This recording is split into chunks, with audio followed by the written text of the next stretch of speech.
Сабаб барои аннулировать шидани патент боз чӣ мешавад? 5 моҳ бе регистратсия бе патент гаштан. Бародар ягон рӯз дар бораи налог як видео он печати таможниро ки задан ҳамҷада метавонанд ки визитра маҳкам кунанд. Меган дига загранпаспорт наметиҳанд, меган ки хизмат мекунӣ ба мера ҷавобша пешакӣ раҳмат. Барои сафед кардани дандон ё барои табобат кардани хунукиҳои дандон ё дандонҳои каҷро рост кардан ва ё барои кандани дандон ба рақамҳои рӯи экран муроҷиат намоед. Духтури дандон дар Федератсияи Россия шаҳри Москва бо нархи арзон ва таҷрибаи баланд.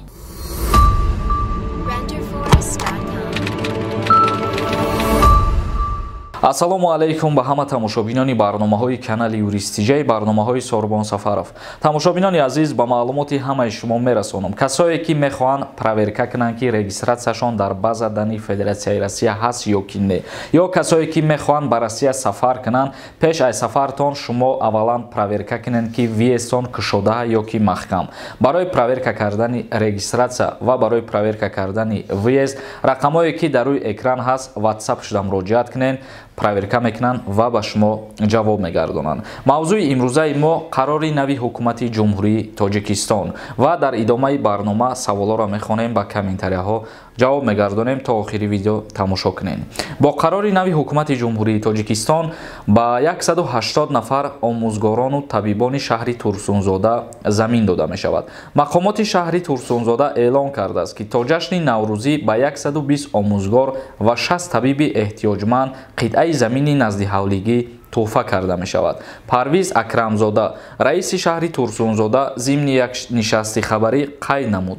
پرویز اکرمزاده رئیس شهر ترسونزاده اخیراً ضمن نشست مطبوعاتی گفت که برای دستگیری نمودن آموزگاران و طبیبان در شهر تا جشن نوروز بین المللی با 120 نفر آموزگار و 60 نفر طبیبان شهریگر زمین ها و خانه ها توفه کرده می شود. با گفته رئیس شهر ترسونزاده آموزگاران و طبیبانی که برای گرفتن قطعه زمینی نزد حولگی پیشنهاد گردیدند در حقیقت او عائله ها احتیاجمند می باشند. از شرکت شفا روغن تازه سیاه‌دانه را می توانید دسترس کنید. اگر که شما از درد سر اذیت میکشید یا نفس تنگی و درد دل دارید و یا بیماری پروستات دارید، پس به این شرکت مراجعت کنید. داروها برای حفظ کردن ریش و موی سر، همه داروها با صفتی بلند می باشند. حتما از نام کانال یوریستیجی مراجعت کنید. این شرکت برادران تاجیک در خدمت ما و شما می باشد. همچنین ضمن نشست مطبوعاتی پرویز اکرمزاده ذکر کرد که برای در سطح بلند پیشواز گرفتن جشن استقلالیت جمهوری تاجیکستان در ترسونزاده همکاری با صاحبکاران و فعالان به استفاده دستور داده شده است. و برای جشن استقلالیت امسال که می آید در شهر ترسونزاده 21 عدد کارخانه های نو با کار و فعالیت آغاز میکنند که 2083 نفر شهروندای ترسونزاده را به جای کار تأمین میکنند. میگذاریم به قسم خواندن کامنتاری ها. وحدت 08 نویسنده اکاجان سازین میگن دیگه زاگرانپاسپورت نمیتونن، میگن که خدمت میکنی با میره جوابش پیشکی رحمت.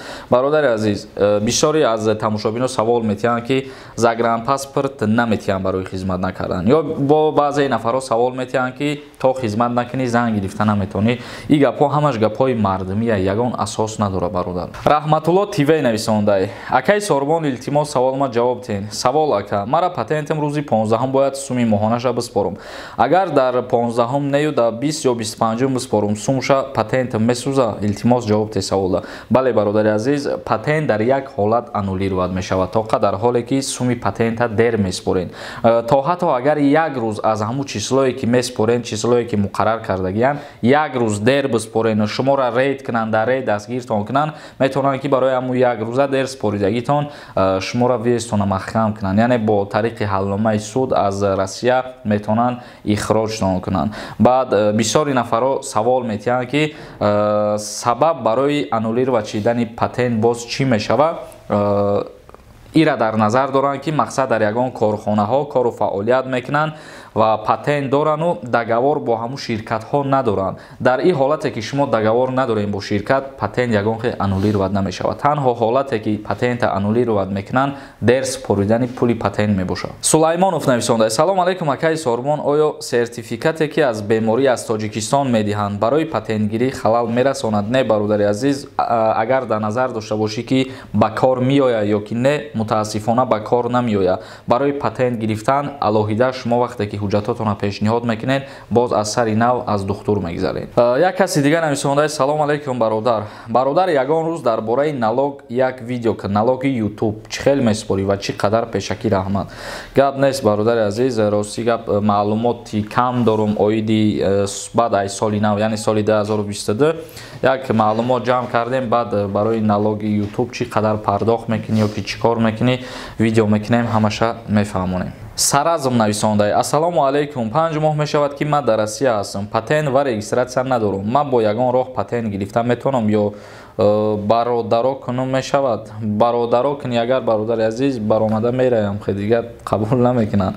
5 моҳ бе регистратсия, бе патент гаштан, ягон роҳ надорӣ. вақте ки биромади ҳамун печати таможниро ки задан, ҳамунҷода метавонанд ки визитра маҳкам кунанд, депортат кунанд. чунки вақте ки ай Россия берун мешен, мисол охирон ҳамун ҷое ки шуморо дар паспортон бояд печат бизананд, баъзе ҳолатҳода мешава ки рейд рафтестай, ҳамунҷода мепарсанд, мигратсиони картаро вақте ки мегиранд, нигоҳ мекунанд, мақсад ҳуҷҷати работа нависондагии мигратсиони карта, патента мепарсад, регистратсията мепарсад, чизе ки дар кора, ҳамаи ҳамун чизоро мепарсанд дар ҳамун ҳолат. Бедил Раҳмоналӣ нависонда: салом ака, ман нав ба Москва омадам. мигратсиони работа нависондагӣ. пеш аз 3 моҳ мо ба ватан баргардем. нарушение мешава, илтимос ҷавоб те пешакӣ раҳмат. работа нависондагӣ бошаву барои патент супоридан оли муроҷиат кардагӣ набошӣ, биброи, агар ягон нарушение намешава.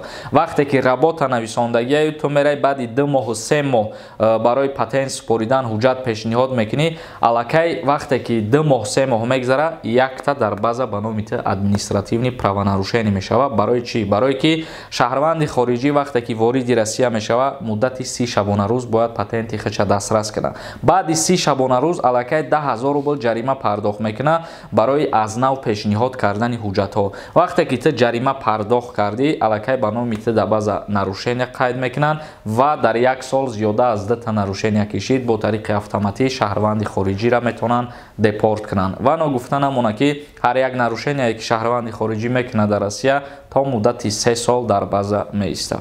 бисёри нафаро оиди патент савол додагиянд, оиди 10,000 рублаи патент савол додагиянд. ай ҳаматон хоҳиш мекунам ки видеои динангии моро тамошо кунем. мо махсус дар ҳамин мавзӯъ суҳбат кардагием ки тағйирот ва иловаҳо чӣ хел шидагие дар мавзӯи патент супоридан ё дар мавзӯи чӣ қадар муҳлат дора шаҳрванди хориҷӣ, ҳамаша фаҳмондагием дар ҳамун видеои дирӯзаро тамошо кунед.